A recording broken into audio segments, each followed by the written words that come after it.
Hello, Namaskar. Welcome to my channel. Today, a new topic, disinvestment. Very important topic from class 12 point of view, CBSE and ISC 11th point of view.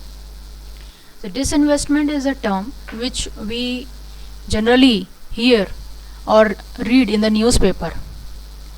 It is that important term in economics. What does it means? What benefit it contains, what its objectives, and why it has been introduced. So we'll be discussing this in this video. By the end of this video, you will be able to understand the meaning of disinvestment, what its objectives, and what its important objectives and how it is benefiting India. So let's begin. Introduction. From first perspective, let's understand introduction. See, before understanding disinvestment, understand the meaning of investment. In a very layman language, investment means when you convert your cash or liquid assets into a money claim like securities, bonds and debentures. This is investment. You are buying some debentures, you are investing your money, you are purchasing, either you are doing some investment, some kind of investment, be it mutual funds or in depositing in banks in another way, right? Or you are taking debentures of any company. So debentures is a kind of a loan. You are giving loan to a company. Company provides a certificate, that debenture that contains a certain secured rate of interest, that is debentures. Okay, so investment is something where your money or cash is converted into a money claim. Money claim means which you can claim in near future in the form of securities, stocks, debentures, bonds, etc. Now disinvestment is just the opposite of this, where your securities, shares or bonds are being converted into money. Okay, so here it is just the selling of securities is called disinvestment in a very simple language. Here, as you can see, very simple in a simple way I have given here. Like, it is a process, as you can see here, it is a process by which the government sells a part or whole of its shareholding in a public sector enterprise to private enterprises, entities or public. Here what is happening, government or any organization, when they sell a part of share or a part of stake shareholding to a private concern, then it is called disinvestment. Investment, you are purchasing securities, whereas in disinvestment you are selling your stake, your share in any public entities. Public sector enterprise is a very important terminology used here, PSE, or public sector undertaking, it is also called as. So these public sector enterprises, what are these public sector enterprises? These are the enterprises which are run and governed by the government. Okay, so it is a process where a government or any organization sells a part or whole of its shareholding, where they sell a part of their public share, public sector undertakings, they sell a part. That means if they are holding 100% share of a government company, so there they will, if they are selling say for 40% of their shares, out of 100% they are selling 40% part to a private concern.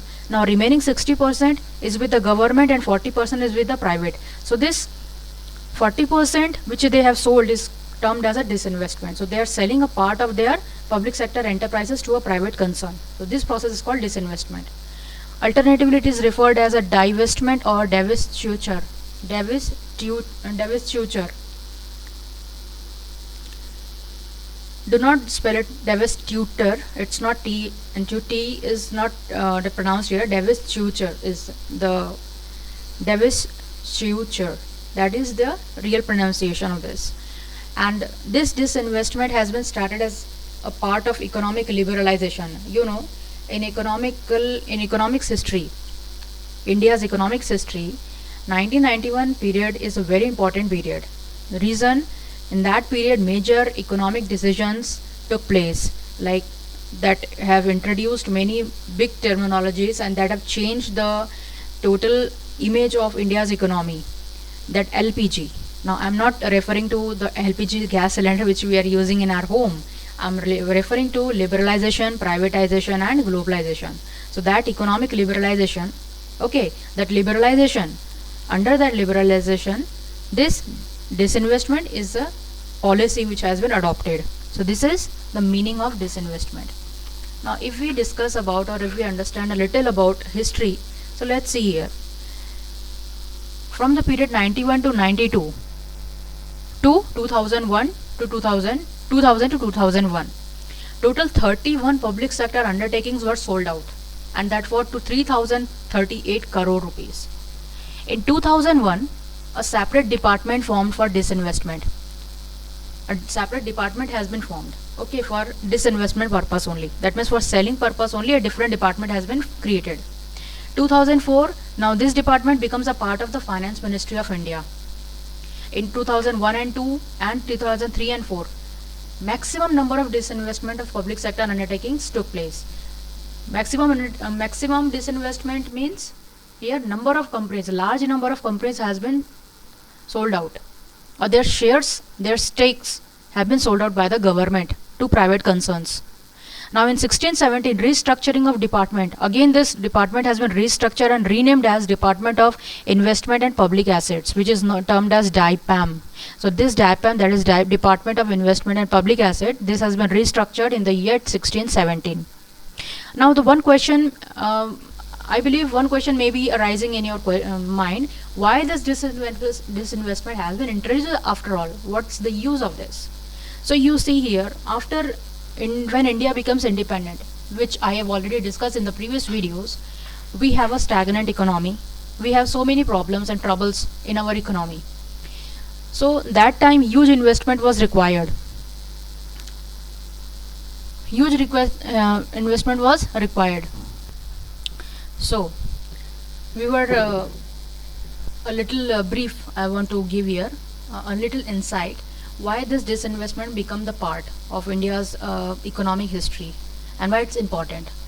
So as I told you earlier also in the previous videos, when India became independent, the economic state was not that well. We had a stagnant economy, and when Britishers left us with the partition, India had so many troubles, so many problems. Okay, so to overcome those problems, with the sight of planning, with the sight of some coming up with good productive moves that should be taken in the economy, government thought huge investment is required, and for that huge investment public sector enterprises are encouraged. Public sector enterprises, which is basically run by the government only. So government required to infuse a huge amount of money, right, to tackle all the problems that was encountering in our economy during the independence, when India became independent. Now what happened? Okay, public sector enterprises were opened, huge amount were infused in that, invested in that by the government, but slowly gradually it has been observed or occurred that due to loose planning and corruption and not working with ethical manners and overmanning, so many different sort of things, people are not working, officers are not working accordingly. There was so much chaos, problems all around, that instead of making profit, these all units started making losses. So huge investment was made, but nothing was coming out of that investment.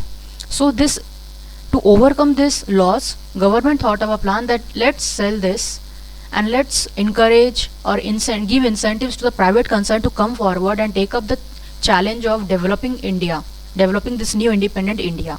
So for this reason, this disinvestment concept has been entered. Now if you look into the objectives, what are the objectives? So as you can see, to reduce the financial burden of sick and loss making PSUs of government. As I've told you, these PSUs, these public sector undertakings means which are thoroughly where the governing and administering everything is being done by government with 100% share in that. They started bearing lots of losses. So to overcome these losses, this disinvestment has been adopted.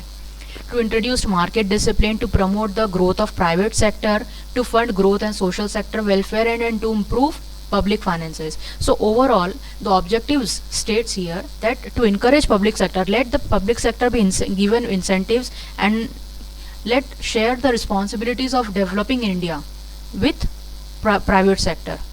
Now, to fund growth and social sector welfare, have you heard these schemes like Manrega, Mahatma Gandhi Guarantee Employment Act? So these are some social sector welfare schemes. So to fund such schemes, government required fund now.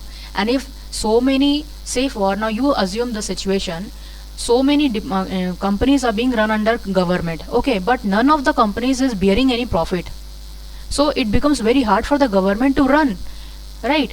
All companies are bearing only loss or giving only loss. How can government will sustain such units? So it is better sell them to the private concern, because private concern, their main objective is to earn profit, right? So for earning profit, they will be following a very systematic approach.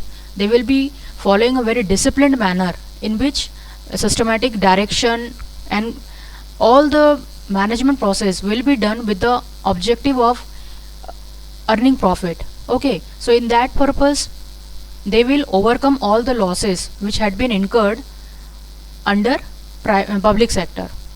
So this way, when whatever the money comes by selling, whatever the money comes, those money can be utilized in the social welfare schemes and to improve the public finances. Here, public finances relates to the taxes system. The taxation system of India is referred to as a public finances.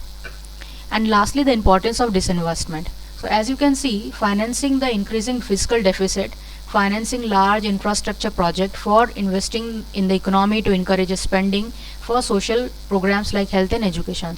So overall, if you see, importance is when disinvestment gives you lots of money, okay, huge amount of money, because you are selling a big units, okay, and that too not for a trivial amount. Of course, it is it will be selling out for a huge sum of money. So that money which government is getting by selling their share in the public unit to private concern, those money can be utilized for financing the whatever the losses in the budget occurred, whatever the infrastructure planning. Infrastructure project means if the government wants to make a bridge, right, or if they want to lie down a separate train line, or whatever the infrastructure that relates to the power, irrigation, telecommunication, defense, energy. So for the establishment of any of these sector projects, they need money. With the disinvestment, whatever amount they got, they may utilize or allocate as per the need of the time. Then for investing economy to encourage spending here, see, if government do spendings, it will encourage growth in the economy. So to boost in employment, government must do expenditures, capital expenditures. Capital expenditures relates to building of infrastructure or making big concerns, opening of industries, right, making of bridges, transportation to do the correction work of a transportation, and such infrastructure that helps to boost the economy, that helps to boost the business all across the India. And social programs like whatever, like midday meal scheme, one of the examples I'm giving you, like midday meal scheme, Manrega, and Beti Bachao Beti Padhao, Ujjwala Yojana, this where subsidy gas cylinders are being provided. So these are the schemes which comes under the social programs to benefit the lower strata of the society. For all these things, government required funds, and for funds, this disinvestment has been introduced. The reason, because many public sector undertakings were going under huge losses. So to overcome those losses, government come up with the schemes where they started selling all the sick units, means the units which have been continuously making loss for the last 6 months of or 2 or 3 years. So those units have been sold out. So this is all about disinvestment. If you have any doubt, do comment in the comment box. I will try my best to clear the doubts. Thank you.